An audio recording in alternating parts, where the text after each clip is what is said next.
I'm Ariana Grande. Hi, I'm Cynthia Erivo. And you're listening to the Broadway Podcast Network. Visit bpn.fm to discover more.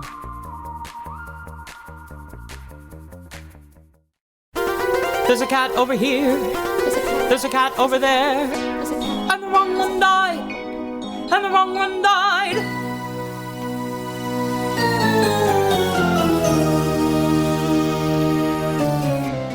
Welcome to The Wrong Cat Died, the podcast breakdown of the catastrophe. I'm your host, Mike Abrams, and today we have another amazing guest.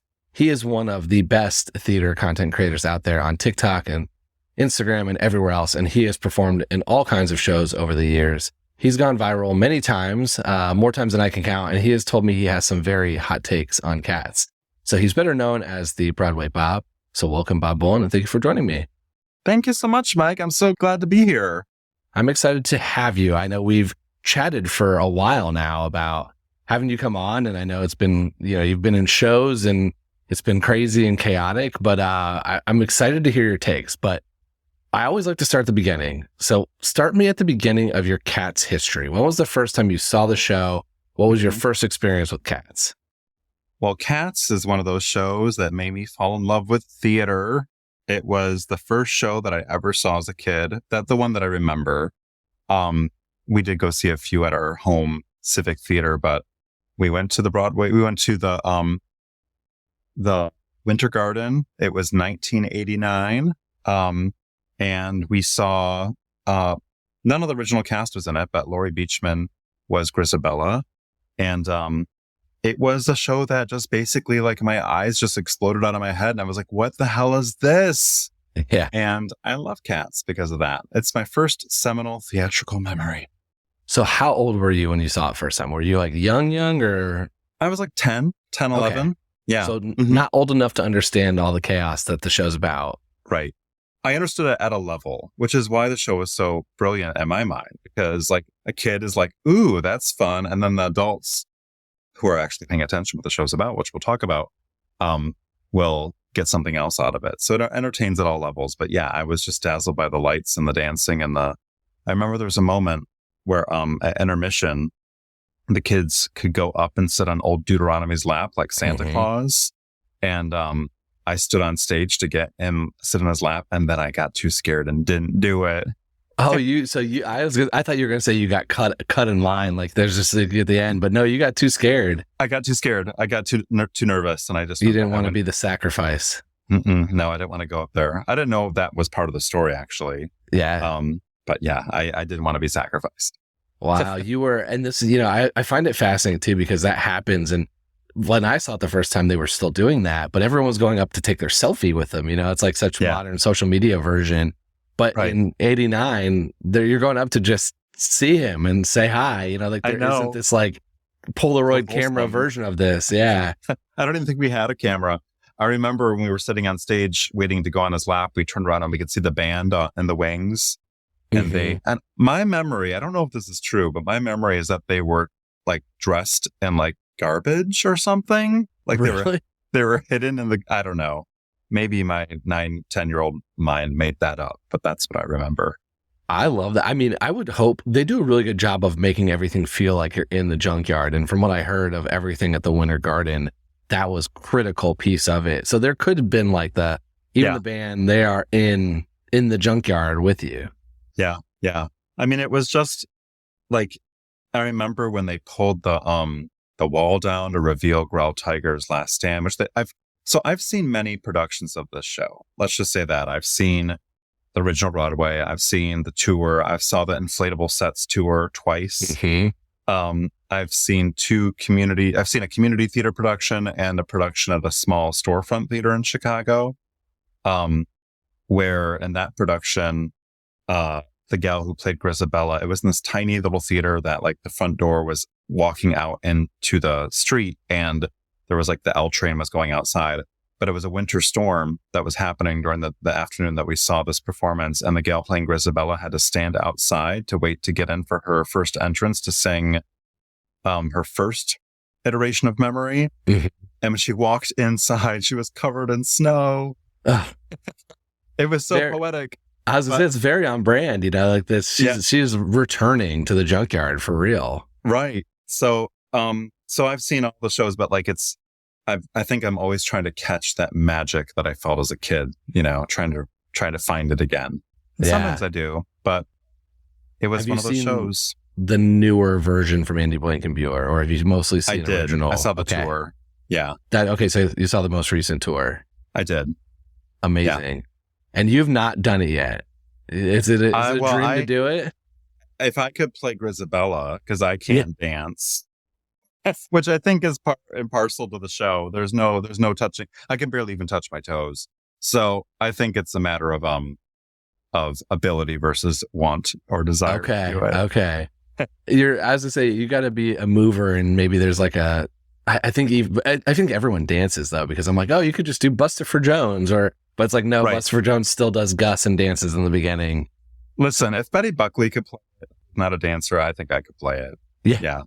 You're ready. Does Old Deuteronomy dance at all? Like, and even the new, like I could do that. Not really, actually. I don't think Old Deuteronomy dances in the new one, but you've got to be ready to sit on stage and scare children. Be very good at that. Yeah.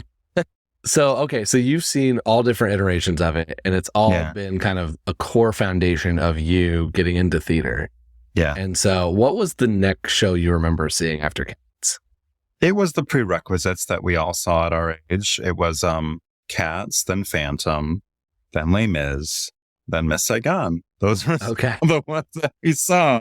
All the British mega musicals were the shows that were really the big thing when I was a kid. But it was, it was one of those shows that was just part of the path. I think there's a lot of people who are my age that kind of followed that same trajectory of shows, Yeah, I had the reverse. So I didn't see any of them because I didn't grow up really in a theater community. I mean, my mom is a music teacher and we went to shows, but we went to the touring Broadway, and I grew up going to every sporting event in Indiana ever. So it was like, that was my role. And then I occasionally went to one here, and then I moved to New York. And that's how I ended up at Cats the first time, is I said, I need to go see all of that classic. That whole list you have said, I had seen none of them before I moved to New York. And so I kind of had that of wow, I probably should see some of these now that they're here and I live here and I'm down the street from it. And that's how I ended up at Cats the first time. So it is kind of an interesting piece of where it gets you into theater for sure, a lot deeper. It does. I want to come back to Cats because I want to hear your hot takes.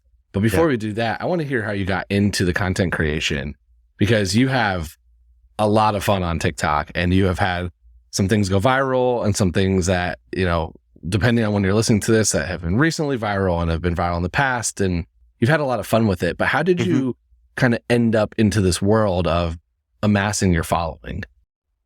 It's a really good question because I have no idea. I think it's one of those things where it's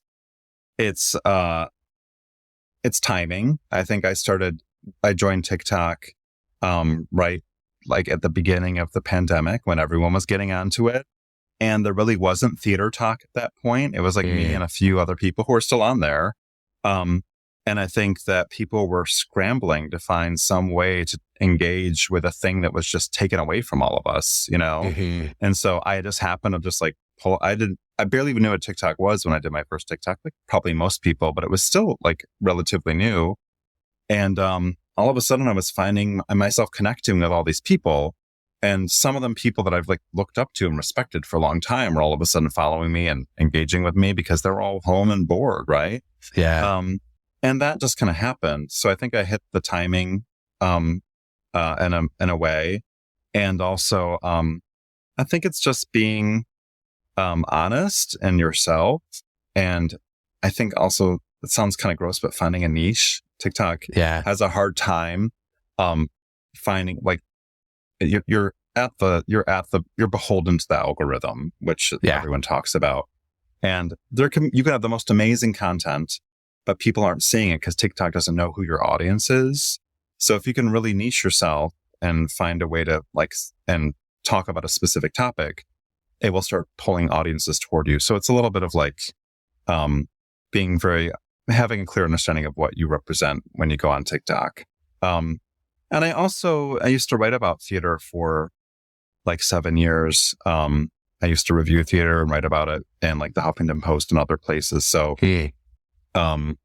it's just something I've always kind of done, but more in the writing form. And then just talking about it and putting my face on camera was a new thing for me. And in a way, I like it because it doesn't require all the editing and you know, you can just be yourself and just talk. It's a lot easier that way.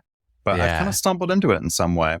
Yeah. It's super authentic. And I think that's why it lands. And I think that's exactly what you're saying is you're you, and you can tell it's not, you know, it's real, and it's, you know, in some cases raw, but also because you don't have to have that huge high production value, clearly edited and spent days working on, you can be in the moment and you can respond in the moment, and you can reply to a comment with another video and have some like continued conversation. And the Theater Talk community is very amazing people. So like they're very engaging and really super like nice people there to really move theater forward versus it feeling like a sale, you know, like there's some clear TikTok where I'm like, oh, I'm being pushed to do this or think this way versus just sharing about theater to try to improve the community.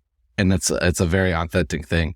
I'm too niche on TikTok, which is where, you know, like you got to be niche, but I'm way too niche that like they have no idea who my content is. Is your niche this podcast, or is this It is something this else? podcast. It's Okay. only this podcast. It's That's the only amazing. TikTok I have. I have personal Instagrams and everything else and for the, you know, for this, but I did not create one for TikTok. I only have the podcast one, and it's a little, you know, what I make is meme based stuff, but I'm not on camera that often. So I'm too narrow, but it's really fun to kind of see how that goes. Have you had a moment in your, you know, influencing kind of career now that you were just like, wow, that really took off and I cannot believe that this is what went viral? I mean, the most viral video I have on my TikTok channel is one where I was in our camper and I didn't want to do the dishes, so I put like these covers on our sink that like make it look like it's the cover of the sink, so it hides your dishes, if that makes sense. It got like 2 million views, and that's the one that got the most views, was that one. And I was like, I guess that's why TikTok. So to answer your question, that's the one I was like, really, this is the one that took like 5 seconds of like, look at this funny thing, and all of a sudden it went completely viral. So that's how I'd answer it. But there are ones that are related to what I talk about that have taken off, and I've and sometimes it's scary, you know, it takes off and all of a sudden you get like really you get a lot of visibility, and with that comes attention. And it's a weird thing to say, but being on TikTok, I don't particularly love attention. Yeah. I feel like I'm talking to my friends who love theater. And when it goes outside of that theater niche and goes to like the broader part of TikTok, then it becomes something else. And it becomes like you invite people that you necessarily don't want to engage with. You know what I mean? Yeah. I mean, it's a huge platform. So you're reaching all kinds of, it's interesting too, because it is so much less a follower based view versus some of the other social media platforms where you get shared what you've chosen to see versus this is what the algorithm thinks you'll like based on how long you watch. So there is that will have a broader reach. Yeah. Kind of like, and then you get like trolls that pop up. I remember this one time where I posted this thing about Eartha Kitt and like the best entrance that ever happened in the history of theater. And it was great. And I remember it still sticks with me. It's so silly. This person, because it went viral, this entrance, and this person commented and said, the only grand entrance that I'm paying attention to is that cold sore that's on your mouth or something like that. And I was like, what? It was so just out of left field and made me feel really self-conscious. And I felt bad that it hit me so hard. I was like, I am 43 years old. Why am I so about that? It always amazes me when someone has decided, like that decides to troll, like that they have spent time seeing this content. It's like, I'm going to post this. Yeah. To make this person feel bad. And they like, that's what they do with their day and their life. And like, I half the time forget to like something I enjoyed, let alone been like, oh, I'm ready to make this person think about this comment for the next 10 weeks or whatever that is. There's something to be said about people who that makes them happy to do that. Yeah. Right. What's the reverse of that? What's one thing that you posted that you're like, this is good, and then nobody saw it? I feel like there's so much. Like, I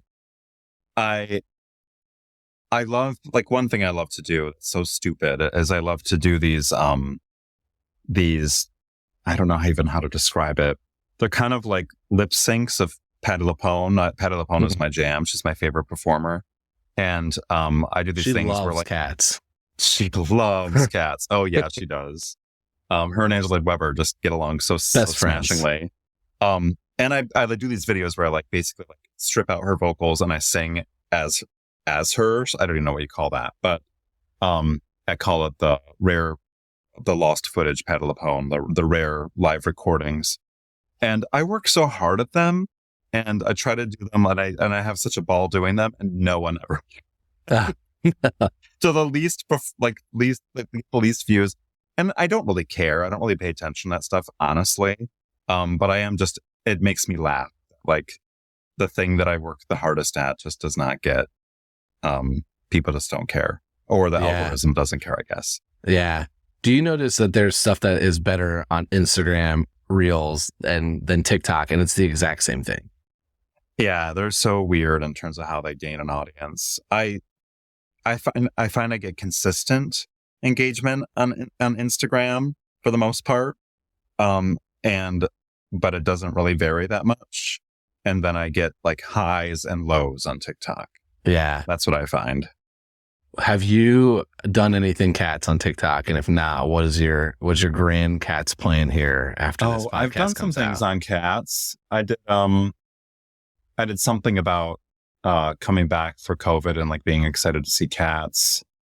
I think I did something about the remember that news story about how Angela Weber was working on his the film score of Cats, and his cat got into his piano and destroyed the files? Yeah.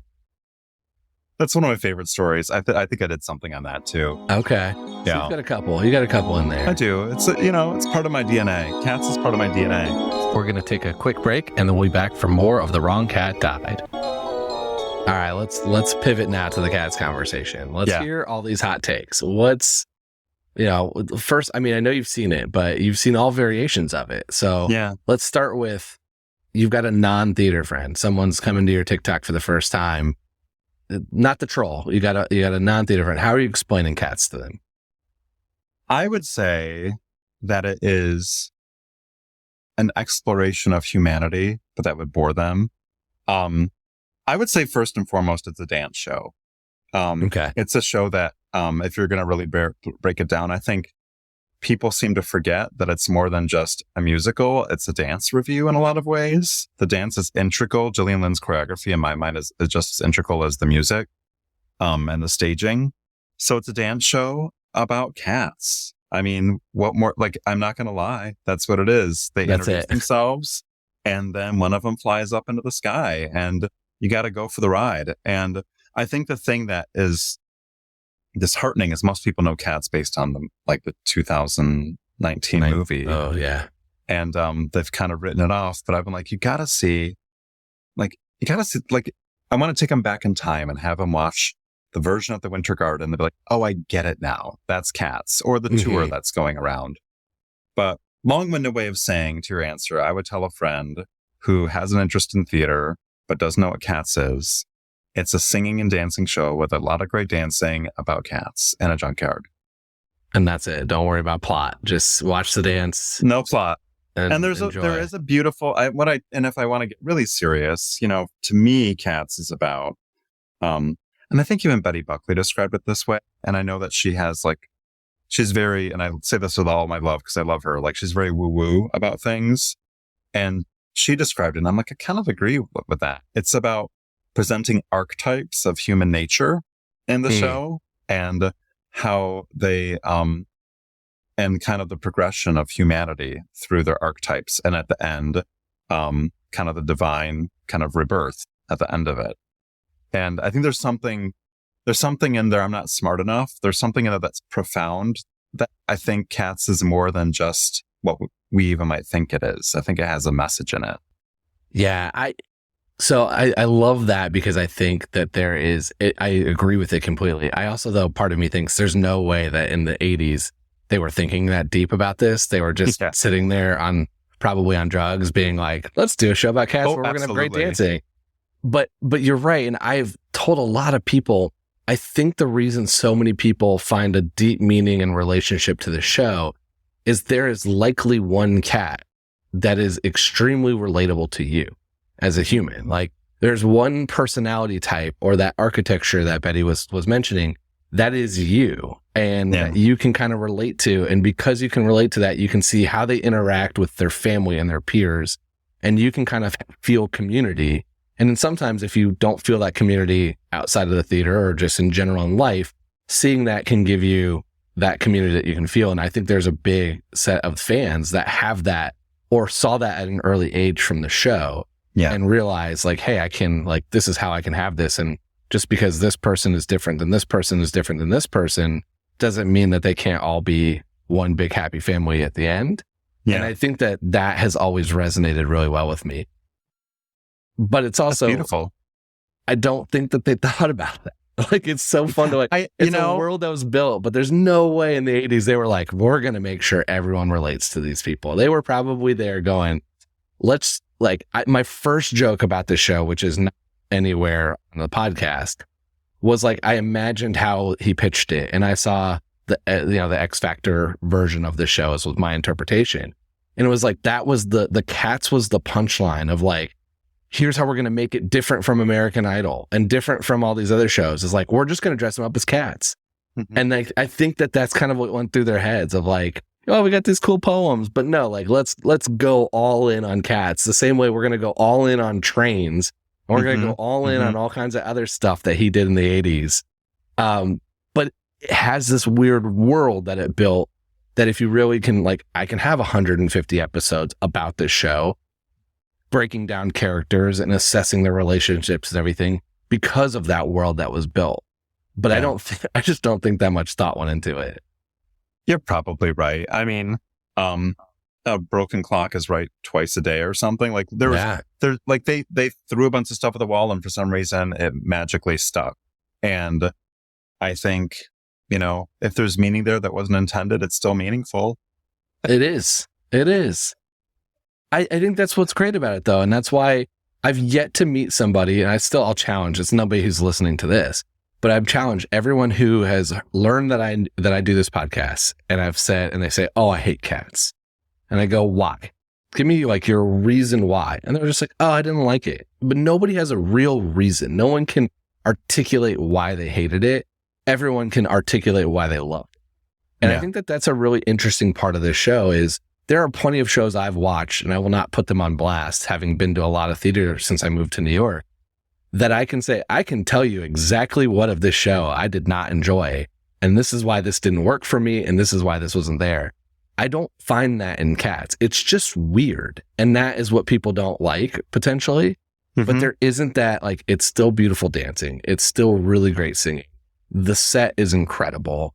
It tells a redemption story. Like, there's a little bit of a story, and there's meaning behind all this stuff that's happening. Mm-hmm. And it's got 44. Where are we now? 45? I don't know what number we're at this point.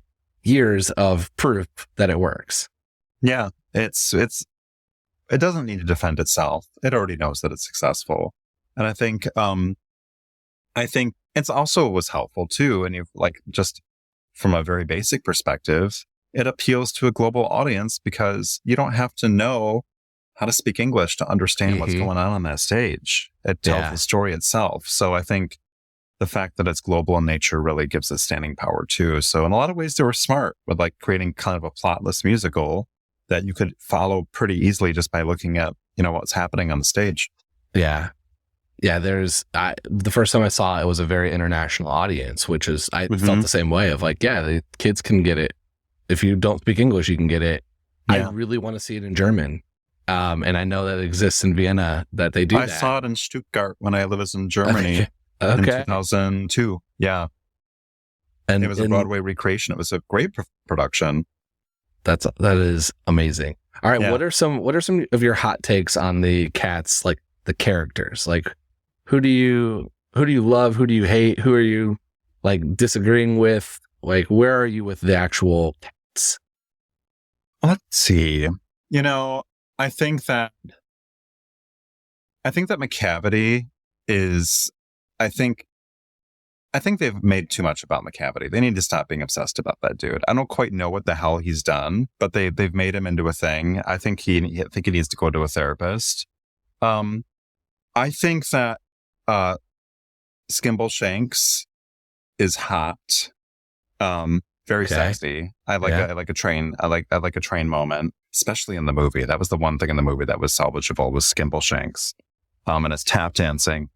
I also think that Mungo Jerry and Rumple Teaser, I vastly prefer the Broadway version of that song. And I think that the London version is so inferior that I hate Mungo Jerry and Rumple Teaser when they sing the London version. And I think that they're assholes, both of them. Like, just complete assholes. I also have two cats of my own in real life, and they are Mungo Jerry and Rumple Teaser. They're just like spinning around in the morning, breaking shit, like getting into trouble. They're doing cartwheels and they do cartwheels. They grab each other's ankles and spin around. And I think, you know, it's quite obvious, but I think Grizabella is one of the best roles for a musical actress.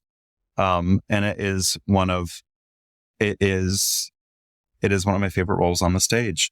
And if I were an actress, I would love it because, you know, you get up to sing one song and you're done and you get to like steal the show. You don't even have to like 15 break minutes a sweat. 15 minutes on stage in the old way they did it. I think the new way they make the Grizabella dance in the beginning in a slightly different costume. Mm-hmm. But before, it was 15 minutes. You would come out a little bit at the end of Act 2, or, you know, you kind of scare everyone off. Then you sing Little Memory for a little bit, and then you go back, and then you sing your song, and you fly up to the heavyset layer. What do you think Judi Dench would have been like in that role? Like, what would your thoughts be? I mean, I love it. I think it would have been great. Yeah. I don't know her ability because, like, I don't have the history of like her singing chops to be able to do that. I think that role, you've got to be able to belt Memory at a level to belt it, and like, because it's the only song most people that are a casual fan are gonna know. Like, they're gonna walk in and they're not gonna know anything else about the show, but they will know Memory. Yeah. And so if it's delivered poorly, it is in a bad way memorable. But when it's delivered well, it's unforgettable. So I just like, I don't know Judi. I know Judi Dench from more recent of my life. I'm like, can she do that? If she could, I mean, she's incredibly talented, and she was supposed to do it, right? Like, she was going to do it, and then she tore like her Achilles tendon or something. Like, right beforehand, and Elaine Page stepped in. There's actually press photos of her in the Grizabella costume.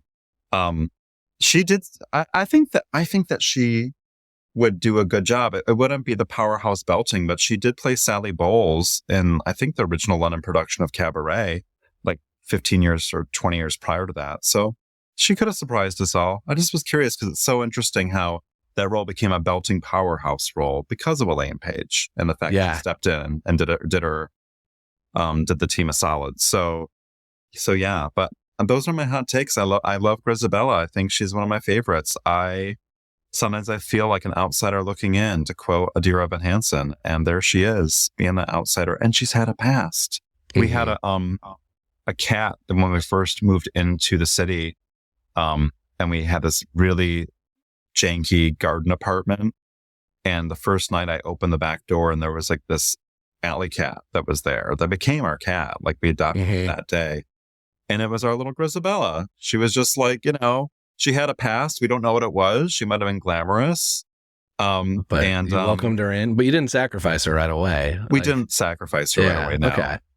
I want to go back to, so do you think it's an interesting take of like, because Elaine Page belted it so beautifully that it became a belter's role. Do you think if somebody else didn't, that like we have a different, not take on the show, but like, does that become less important into the scenes and everyone's thinking about Tugger or Mustaphelis's dance number or just the ball in general? Like, I think so much emphasis goes on memory because of how powerful it is. But do you feel that there was maybe a different path for this show?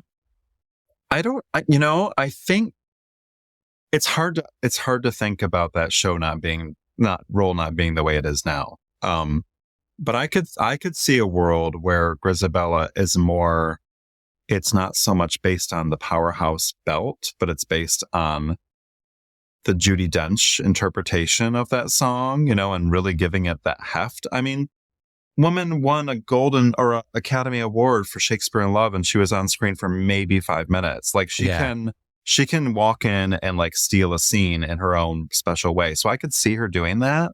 That's why I'm so captivated. Like, what would she have done with that we would not have anticipated? Like, she would use the song Memory as some type of like, she would have turned it into something completely different. I think there's so much emotion and fatigue of like, this is all I have left that I'm giving you. I feel like she would have leaned into that a lot harder. It's so funny because Betty Buckley talks about how when she was cast in the role, they didn't want her in it originally because she was seen as like they looked at her as like this healthy, vibrant woman, and she didn't radiate kind of that sickliness that they were looking for in the role. I'm like, Elaine Page?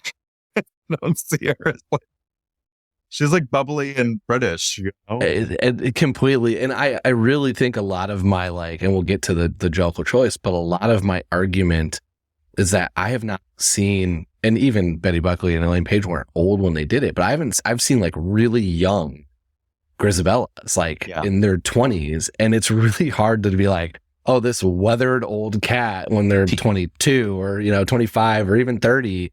And they're coming on and just like, as much as they're playing it, it doesn't have that emotion of having, like, I go back to the 1998 movie and you had Sir John Mills as Gus. I'm like, he looked like he was going to die on stage. Like he was old and blind and like embodied that versus on tour, a 25-year-old coming out to be Grizabella. And I think that like, they can make up for it with the emotion and the acting ability and the powerhouse singing. Yeah. But it's like, I'm like, go next year. Like the material kind of supersedes any like age thing. And of course the makeup. I mean, I love that inflatable sets tour because it was so rickety rackety, but the cast was so talented. And I love seeing that the gal who played Grizabella, I remember, was also the company manager.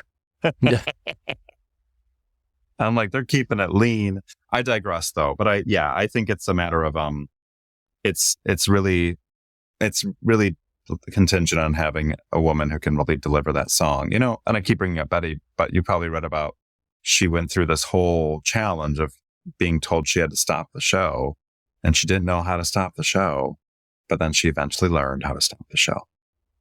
Fascinating. I think, with so much history, there's just so many ways it can go. And my joke is I want to do an Edwin Drew style one. Like I want a version where we get to vote and pick somebody different at the end. And I'm like, why can't we have it? Like we got Ballroom Cats coming next year. I know. What's your take on that? I'm sure you've talked about it with others, but what do you think? I cannot wait. I am so excited for them to tweak it and fun. And it's such an amazing producing group and director.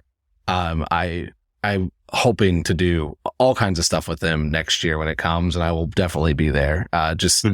They are a very, very talented bunch to like rethink this, and so I'm excited to see what they're going to do and just how they're going to completely redo it while still having enough of it to like play off of the, hey, this is still a little bit of Cats, but it's different.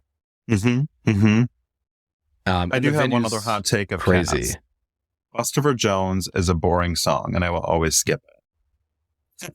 So you need to go on the Royal Caribbean cruise where they do the Oasis of the Seas because he was cut from the show. Oh, brilliant! See, so you're ready. We all and I'm sure the show was much better for it.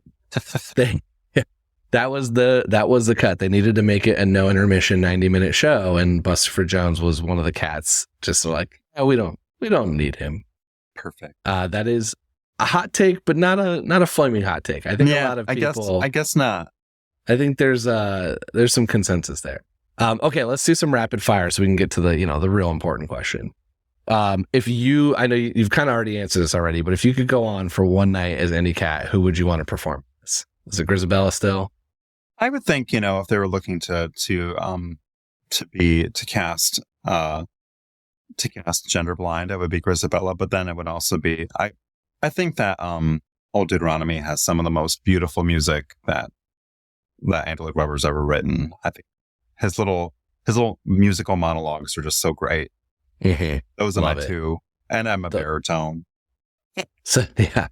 I ask this question usually saying like, forget if you can sing it, dance it, male, female, whatever, because I can't do any of them. So when I'm thinking about it, I'd be like, I can't sing, I can't dance, I can't fathom doing this. If I'm based off of that, and I could just like, I would love to do that and be able to do it, I would choose the hesitation, Mr. Mistopheles. Yeah, to be able to do the turns and to do the turns, wear that jacket, and like jump down and go presto. Come on, it's great.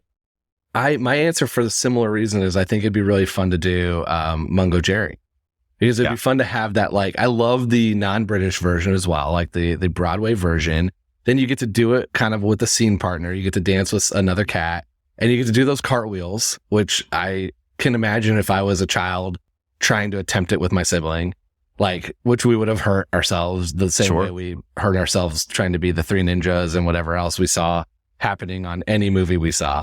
But that was always kind of my go-to answer. Or you pick something that's so vastly out of character for you, because it's the Architects. What's the one that's not you normally, so you can go experience the chaos of that other type of personality? Yeah. I love that. So you gave me your least favorite, which was Buster Jones, but who's your favorite cat, personality-wise? Personality-wise? Oh, let me think about this. I think, I love, I'm blanking on who's the ones who sang, Bomb and Demeter, Bombalurina and Demeter? Yes. From Cavities? Yes. Yeah. I love them. I love their sexiness, their sass. They know what's up. Like, they have the best number in the show. I love their outfit. I remember when I saw it when I was a kid, I remember that it was the late 80s. And these two women sitting in front of me, like, were just dressed up in their normal outfit, but they had kind of mohawks, and like they were wearing very tight, colorful leggings and stuff. And they looked like them. Like, oh my God, it's the Cats. But they're just sort of like New York gals out on the just town. Just normal. And I remember them like, that's so New York. So they're my jam, both of them. I love it. Is that your favorite song? My next question is favorite song from the show. I mean, besides Memory, of course, but I love that song. That's one of the best female duets. And there are not a lot of female duets in musical theater. That's one of the best. Yeah. My fun question, which cat do you think would be the best content creator? I think it would probably be Rum Tum Tugger. He would be out there, with his peeps. He would be doing something with his, he'd be creating like a little cult on YouTube, I'm sure. Yeah, I've thought about this because of, like you said, you've got to be niche. That there's a lot of ways to answer this question. I could see Buster Jones cooking. I could see Victoria doing all the TikTok dances. I could you could see Bomb and Demeter doing all the same type of, back and forth kind of voiceover comedy dances. There's just so many ways to doing knitting talk. Knitting, yeah. Exactly. Skimbleshanks is creating something, like the people that build all those like crazy things, or like things be Mark Rober. Cats. There's endless options. I mean, they all could go viral. They just need their moment. Yeah. I love that. Okay, important question. I have argued at length that I don't think Grisabella is the right Jellicle choice. So are you going to defend Grisabella, or are you going to choose a different Jellicle choice? I have to say Grisabella's the right choice. I have to. I mean, Okay. I know it's going against your entire vision for this podcast, but listen, she has an opportunity to she had some crap happen to her, and she needs a fresh restart. I feel myself these days with everything going on in my life. I feel a little bit like a Grisabella, and damn if I wouldn't love to like fly up in a saucer and be pushed into the clouds and come back reborn. Like that would be the best thing to happen to me right now. So I really think that Grisabella was the right choice. Okay. I'm very sorry. No, I mean, she still has more than half the votes. But it's just over half. And that to me is vindication that a show that has been around for 40 plus years, I've got at least almost half of the people saying, you know what, you're right. There's different ways. Let me ask you a couple follow-up questions, and we'll see if I can slowly talk you out of it through some logic and reasoning. Okay. If you're Old Deuteronomy, what's your criteria every year for the Jellicle Choice? The one who needs it the most. The one who can belt the best. The one who I think has purest soul, perhaps. Okay. And that one, you had me Grisabella until that part. Because I think you could argue need, and you can, I mean, belt for sure. Yeah. But purest soul, I don't think would be Grisabella. I think she's lived a hard life, but she has a pure soul. I think you can be you can have been around the block, but you can have a soul that I think all the other ones demonstrate some kind of flaw, and like there's greed, there's lust, there's envy, there's all this stuff. And Grisabella is just trying to survive, right? She's just trying. Gus? What about Gus? Gus. Well, he did a whole number that basically exploited Asians. So I think until 2016. So yeah, fair. I mean, he is longing for stardom, you know. So so there's still some I can. He's longing for he's not living in the moment. He's living in the past. So who's next year? Let's say we axe Grisabella this year.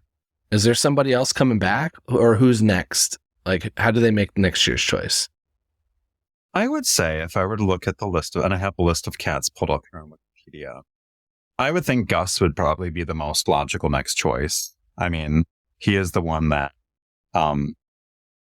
probably needs it the most. And I think, I think the rest of them would be just fine. Maybe Victoria. I think she seems like she needs to, I don't know.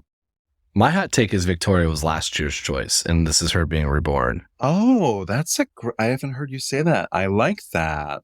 It was brought up with a Victoria in an episode. I'm drawing a blank on which Victoria, and I was like, I think that's right. I think that that's her being reborn, and that's why she's white and pure and has her moments, because she was last year. But I love as we think about this, again, going back to, I don't think they thought about this at all, but we're only given one ball. Yeah. And I'm sitting here going, well, who's next year? Who's the year after? What other Jellicle cats are out in the wild that we don't even know about? Yeah. Yeah.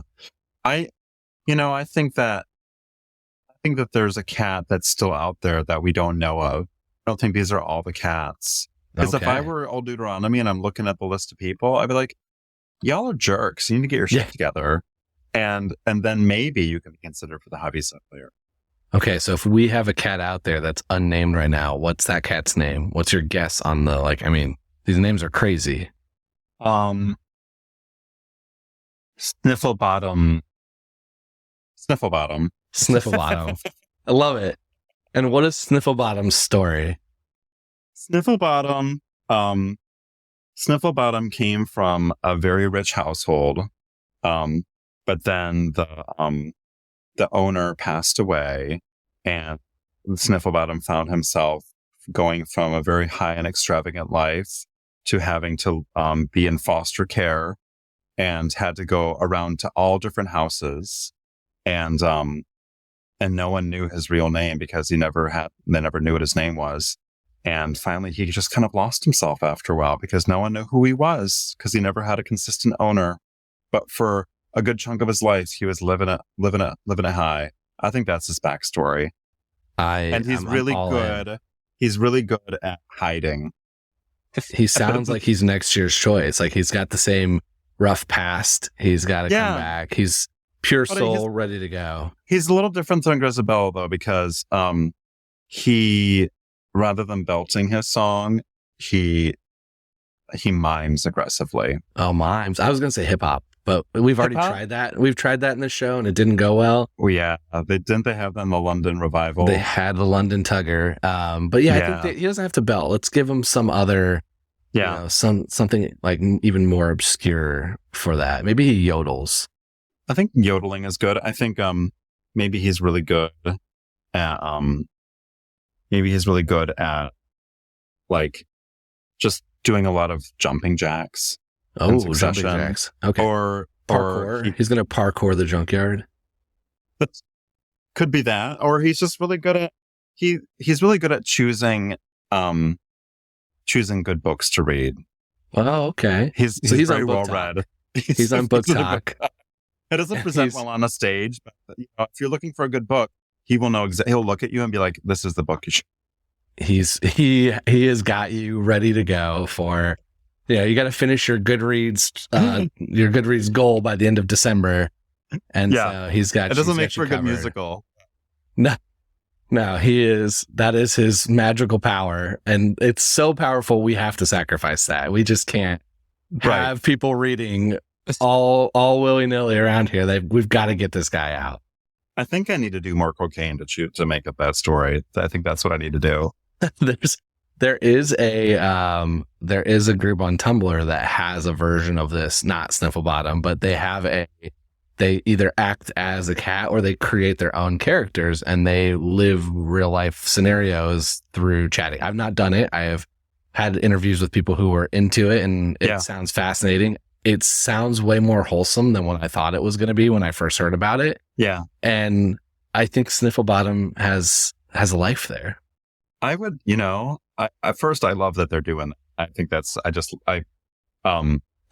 awesome. And maybe he does. Maybe I should invest some time in building out this character beyond the 20 seconds I've given thought to it.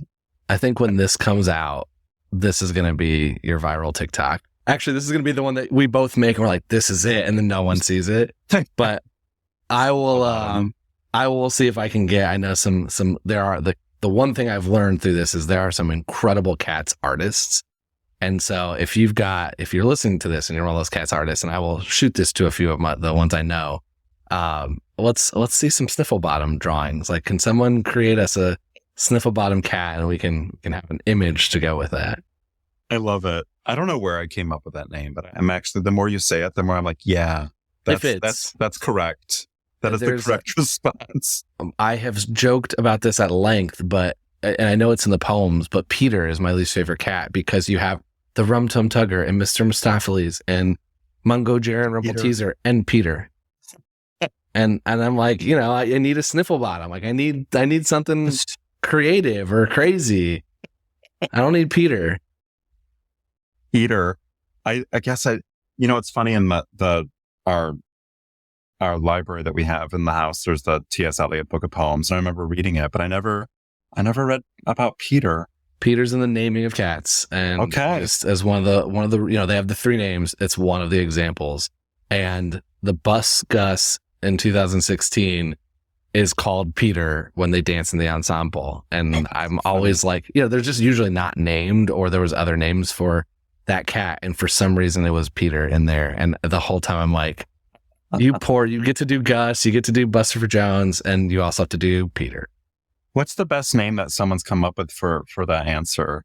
Do you remember? I've never, for the Tumblr. Yeah. I don't remember. They all had different, they've created their own characters and it's like their own personas, but I don't remember any of the names. I was asking about when you asked, what would the name of the cat be that if you were to choose a cat? I've only asked that to you. I've never asked that. Special. Yeah. No, I was, I like the idea of thinking that there are more out there. Because one of my anti-Grizz arguments is that if you are saying that there's her need because she's been away, then do we have a cat every year that's coming back? Like, is that part of how Old Deuteronomy is choosing? And that makes me think, how are the, what other Jellicles are out there in the world that we don't know about because they weren't there tonight at this ball? And then it's like, wow, that's a whole different story. That's cats 2 and 3 and 4, because you can start following all the different characters. I think that all of the cats become like Grisabella at some point, They're all like, that's not me. It's about entitlement, and then realizing that life actually, and then succumbing and becoming humble to the reality of life in some way. And they're not, I think humility is one of the things that's part of the choosing of it. So that cuts the Gus out. That's how you're getting Gus out of there. Yeah. I love it. This has been so fun. We're gonna figure out Snifflebottom. I can't wait to get that. Try to figure out a drawing for that, and I have to come up with his introductory song. Yeah, what's his song? The style. We can have somebody choreograph a dance. There's who's he's gonna have relationships with, or he or she. Well, I mean, do we know? That's still to be determined. We don't know. Yeah. I maybe after this I'll type in a ChatGPT and say, write the lyrics to a song in style of Angel Eyed Rubber for a cat named Snifflebottom. We'll figure out what it says. Let's see what we get. I love it. We will share all of this when this episode comes out. So cool. This has been amazing. Thank you so much for taking the time. How can people find you, stay in touch with everything you're doing, and keep up with you? Yeah, you can find me on Instagram at the Broadway Bob, and on TikTok, just Broadway Bob. I also have a podcast that I'm really proud of called The Sunset Project, which is about the musical Sunset Boulevard, which is not that dissimilar to Cats in terms of people's love of it, but it is having a resurgence with the revival in London right now, which is great. But yeah, that's how you can find me. Even more Andrew Lloyd Webber, craziness, which is fun. Well, thank you. And thanks everyone else for listening to this episode of The Wrong Cat Died, the podcast breakdown of the catastrophe. To follow along, you can subscribe on Apple Podcasts, Spotify, or any of us who listen to podcasts. Follow us on Twitter, Instagram, Threads, and TikTok at The Wrong Cat Died, or check out our website, thewrongcatdied.com.